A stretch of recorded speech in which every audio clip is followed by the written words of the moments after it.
You've nailed budgeting and saving, and you also track your expenses. Now, you're looking for a way to level up your personal finance game. Are you looking to stonks?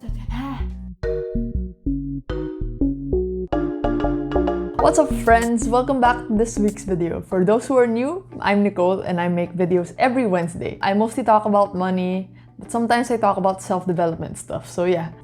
Featured comments for this week, Miko Santos. Once you achieve a level of financial security, not all of your decisions are directly tied to money. I don't know, it's something that a lot of people overlook. Ain't nobody got time for that. Whenever you do make an effort to manage your personal finances, to face the chaos that's in there, you're actually doing your future self a favor, ensuring that your future self is in a much better financial position than you are now. Sleepyhead. Financial literacy is the thing I never knew I needed in building my future. Your incoming second year, I'm actually incoming third year. Personal finance is something that people tend to put off until they get a bit older, when they actually start to have problems and bills. So imagine if you never learned how to manage your own money and all of a sudden you get more and more money and I'm never gonna financially recover from this. I always read every comment. Thanks for the support, guys. Just to recap, last week I told you guys about the 4-step framework of budget money, save money, make money, grow money. We covered level 0, which is mindset and financial goals, and level 1, which is budget money, save money. This week we're going to talk about level 2, which is grow money. So as always, the way we're gonna do these things is that we're gonna start with the key ideas first, the fundamental things you need to understand, and then we'll proceed to the actual actionable steps. I can't cover all the resources, so as always, I'm going to leave some links in the description below. As always, with any investments, any financial decisions, you still do your own research, guys. I am not a professional financial advisor whatsoever. I'm just a person who likes to talk about these things. Do your own research and then make decisions from there. All right, let's get rich together. So level 2, grow money. So once you have money, you can put it in an investment that earns you a return on your initial investment, and that's your money making you more money. Some key ideas first. 1, there's a lot of options, all right? There's a lot of potential ways for you to grow your money. Define your financial goals and then make decisions according to those goals. So the second one, most investments usually revolve around 3 things: time, risk, and return. Time, how long are you going to be invested in? How long until you're gonna need to use that money? Risk. With every investment, there are risks involved. How much risk are you exposing yourself to? And then the third one, let's talk about return. The rate of return that you get is dependent on the time you're invested in something and also the risk involved. So with higher gains comes higher risk, and with lower gains comes lower risk. Usually, that's how it goes. If there are people promising you like, it's 30% gains guaranteed in 3 months, you better run the hell away from that yo, because usually that's a scam. The third key thing is the magic of compound interest. And in compound interest, the money that you invest earns interest, which earns you more interest and earns you more interest, and then it just keeps adding and adding. Let's imagine 2 people want to retire at 60 years old. One is starting at 20 years old, while the other is starting at 30 years old. Both of them make monthly investments of 1,000 pesos. They invested in something that gives them an annual interest rate of 4%. So the person who starts at 20 years old has about 40 years until retirement. If you don't invest that at all, at the end of 40 years, you'll have 480,000. If you invested it in something that gives you 4% every year, that 480,000 will be worth 1,165,000 pesos. Starting 10 years later, your total deposit is only 360,000. The value of your investment will become 687,000. It's only a 10-year investment difference, but then you can already see like the returns that you get is about half of the returns that you would have gotten if you had just started 10 years earlier. Let's say you're able to save 5,000 pesos, 2.4 million pesos. That's the total deposit.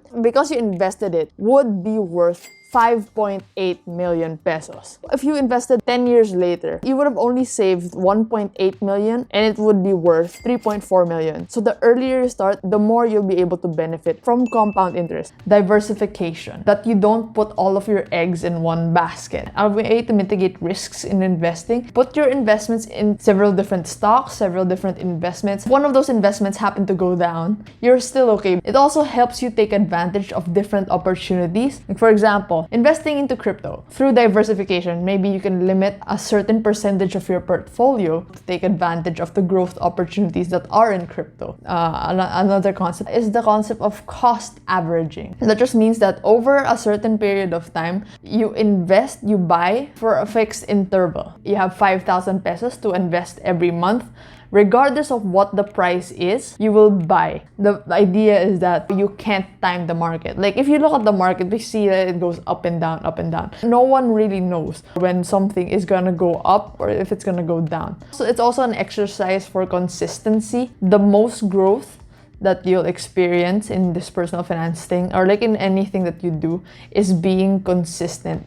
Like investing 500 pesos a month will still result to 6,000 pesos a year. And over the course of 10 years, that's 60,000 pesos invested. So it doesn't matter how small of an amount, as long as you do it consistently, you're eventually going to make progress. Alright, so we're just gonna run through the available investments out there. This is not a comprehensive guide to each of these investments. In future videos, I'll probably break them down more. Good. So I'd like to classify investments into the traditional forms of investments and the alternative forms of investments. Let's talk about the traditional forms of investments. So the first one, savings accounts, time deposits, and money market funds. Keeping your money in a savings account, for example, still earns you interest. In a way, it's still an investment. Time deposits are also like you keep your money there, locked up for maybe 30 days, 90 days, 1 year, and you earn interest for doing that. So money market funds, they're a type of mutual fund that invests in cash deposits. All of these give lower rates of return as compared to the others that we're gonna discuss later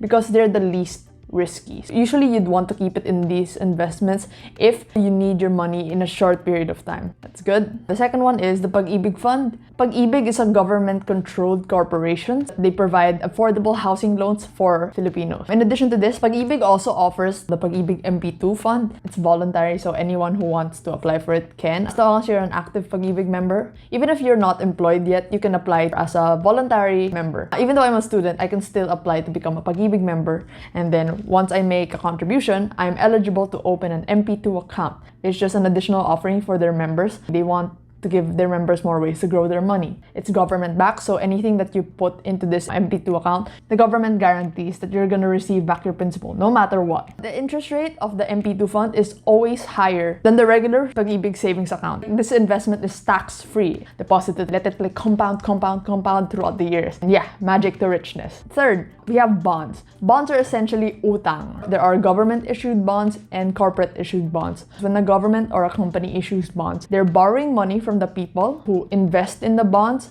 and then they give you this certificate like, okay, I promise to pay you back. I'll give you a certain interest for letting me borrow your money. Get paid every quarter or every year, depending on the terms of the bond. Another way you can earn from bonds is from buying and selling bonds through the bond exchange market. When interest rates fluctuate, the value of the bond also I'm not an expert, but the value of the bond also fluctuates, so people buy and sell that, and then you can make money from that. But honestly, there's a high barrier to entry when you want to invest in bonds. Most bonds start at 100,000. If you don't have the means to invest in actual bonds, you can just invest in bond funds where they use the pooled money of their investors and then buy different bonds. Instead of needing 100,000, you just need about 1,000 pesos to invest in a bond fund.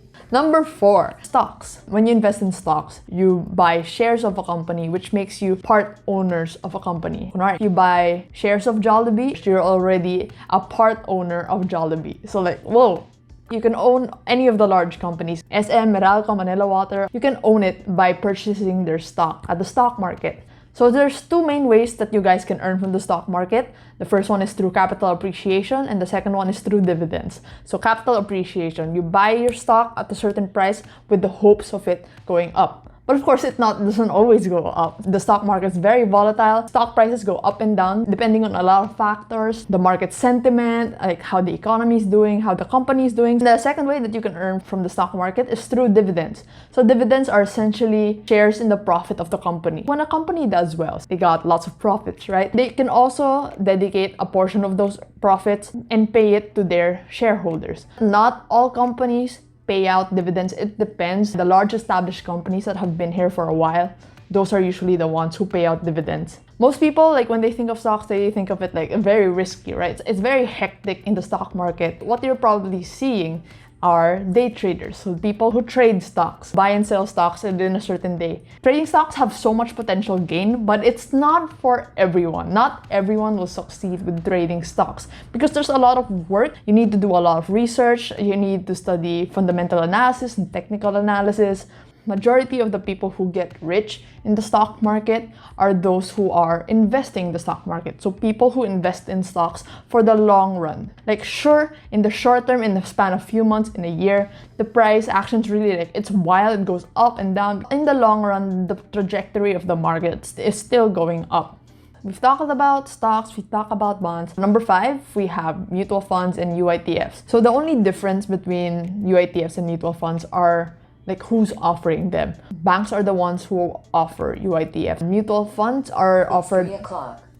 Mutual funds are offered by individual companies. So what's up with mutual funds and UITF? It's a good starting point for beginners and also like students. Why? For example, you want to invest in a couple of stocks to diversify. You've chosen 5 companies that you want to invest in. 5 companies, 8,000 each minimum, for example. That's 40,000. You know, like if you don't have 40,000, another option for you is to invest in mutual funds instead. So what mutual funds are, they're essentially funds where a lot of people can buy shares of the fund, and there are people who manage the fund. They pool all the money that people invest. They make the decisions for the investors on where to invest. The lowest minimum amount is just 1,000 pesos. For example, you invest in a mutual fund that tracks the index, the PSEI, for example. When you invest 1,000 in that, you're instantly diversified across the top 30 companies of the Philippines. And the way you earn is that, so like you're gonna place an order, for example, of 10 units of a certain fund. You see that the NAVPU was 100 pesos. Then essentially you just bought 1,000 pesos worth of that fund. 3 months from now, the price of the fund is now 120 pesos. The 10 shares that you have is now worth 1,200. So congratulations, you have profited 200 pesos from your investment. And then the last one is real estate. So I'm not very knowledgeable about this because obviously, I don't have enough money to invest in real estate. The idea is just that you buy a property and then you rent out that property. The way you make money in real estate, when you buy a property, the value of that property appreciates, and then you also earn money from rent. I'm not doing this, but maybe in the future, 3 to 5 years down the line, and I'm still making this YouTube channel, I'll probably make a video on it, investing in real estate. Now let's talk about the alternative forms of investments. So these are riskier. I don't know if I'm gonna recommend them. They're not as established as the traditional ones. Alternative forms of investments to the stock market. The first one is businesses. It's still an investment when you make a business. There's a high barrier to entry. Like it's hard to start a business. It's very risky. If you got that entrepreneurial spirit, you go for a lot of like potential earnings there. Second are the lending platforms, the peer-to-peer lending platforms. And then there are the SME financing platforms. Instead of going to a bank, people can go on peer-to-peer lending platforms to borrow from other people. It's very popular in other countries in the US. Some examples in the US are Peerform, Lending Club. It's a lot riskier. I tried one, it was called FundCall, and I had a good experience at the start. But then things went wrong. Something went wrong with that company. I don't recommend. You guys can research up on it. Then there's the crowdfunding platforms, agribusiness crowdfunding platforms. A lot of people like pitch in, Farm On, and Cropital. Those are popular examples here in the Philippines.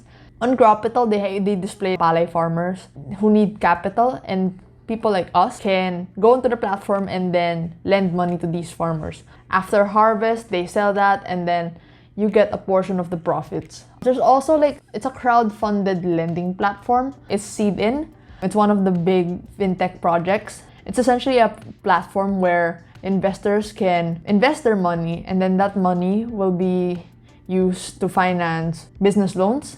You guys can sign up. So I'll leave a referral link. So if you guys want to sign up, I'll include the link in the description below. Another alternative form of investment is crypto. Bitcoin has been here for more than 10 years now. Like, there's so much exciting development happening in the crypto space. I think that as long as you learn, as long as you understand what you're investing in, expose yourself to some crypto.